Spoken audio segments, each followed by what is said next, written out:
भाई इस तरह से कौन मारता है, इस तरह से धोबी धोबी घाट पे कपड़ा नहीं खींचता है जिस तरह इंडिया बैटिंग कर रही है। भाई वो हमारा मेहमान है, मेहमान को बुला के अपने टीम में, अपने इंडिया में बुला के, अपने देश में बुला के पीटोगे तो ऐसा नहीं होने देंगे भैया। बताओ यार, धोबी नहीं इतना पीटते यार। पहले बॉल मंगाओगे, नहीं बॉल मंगाने के बाद 2-3 ओवर में उसका धागा ही खोल दोगे। क्या टीम इंडिया बैटिंग कर यार, कमाल की बल्लेबाजी। 10 ओवरों में 145-46 रन नीचे कर दिए हैं, कमाल की बल्लेबाजी है। और मानो आजकल इंडिया क्रिकेट नहीं खेल रही है, वो सिर्फ शिकार कर रही है। नए प्लेयर आओ, नए देश के लोग आओ, कोई भी आओ, T20 में कोई भी प्लेयर आ जाओ, हम तुम्हारा शिकार करेंगे। जो शेर नहीं होता इंतजार करता है, आने दो हम इंतजार करेंगे। वैसे हो रही है टीम इंडिया, भली भांति पीट रही है, किसी को नहीं देती। कोई भी बॉलर आ जाए सबको पीट दे रही है। यही सब काम करते करते इंडिया में वर्ल्ड नंबर 1 बैट्समैन T20 के बन चुके हैं। जिस तरह से मार रहे हैं इस समय, उस समय ऐसा लग रहा है कि T20 का वर्ल्ड कप हमारा ही होगा। हमारा नहीं, हमारा है रहेगा। कोई भी प्लेयर आ जाए सब हमारे ही रहेंगे। अगर तुम 20 ओवर के मैच में 153 बना रहे हो तो हम 10 ओवर में तुमको चेस करके दिखा देंगे। और हालांकि इंडिया वर्सेस न्यूजीलैंड तीसरा मुकाबला हम लोगों ने जीत लिया, और जिस तरह से जीता है ना, उस तरह से न्यूजीलैंड सोच रहे कि भैया करते क्या है, खाते क्या है, बैडला कैसे चलाते हैं। भैया बल्ला नहीं चलाते, उतना दम होता है भारतीयों के अंदर कि वो आप लोग को दिखा सके। 2 प्लेयर आते हैं, कहते हैं भैया तुम अपना बल्ला देखना,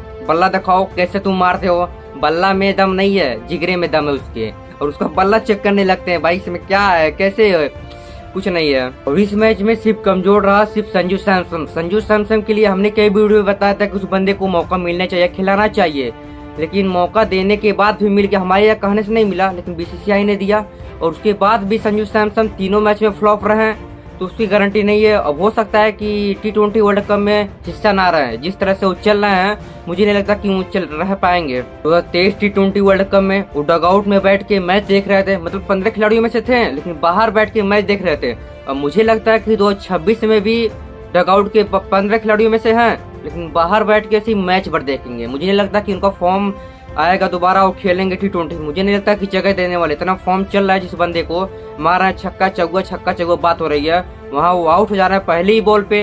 मुझे नहीं लगता कि उनको मौका मिलेगा। मेरे हिसाब से लगता है कि ईशान किशन फर्स्ट चॉइस बन चुके हैं टीम इंडिया के लेकर, और हो सकता है कि उनको T20 में जगह भी मिल जाए खेलने के लिए। पहली बॉल पे ईशान किशन जब आते हैं, संजू सैमसन जब आउट होते हैं, तो वहाँ से लगता है कि अब देखते हैं दोनों में से तगड़ा कौन खेलता है, अभिषेक शर्मा या ईशान किशन। लेकिन ईशान किशन जब मार रहे थे, मालूम होता कि अभिषेक शर्मा को पीछे छोड़ रहे थे। इस तरह से बल्लेबाजी चल रही इस समय। युवराज सिंह अपने गुरु की तरह खेल रहे हैं। युवराज सिंह ने 2012 में 12 गेंदों में 68 लगाया था, और इस समय 14 गेंदों में 68 लगाए अभिषेक शर्मा। और उनका रिकॉर्ड को बोल रहे हैं कि तोड़ना मुश्किल है, लेकिन वो तोड़ देगा बंदा।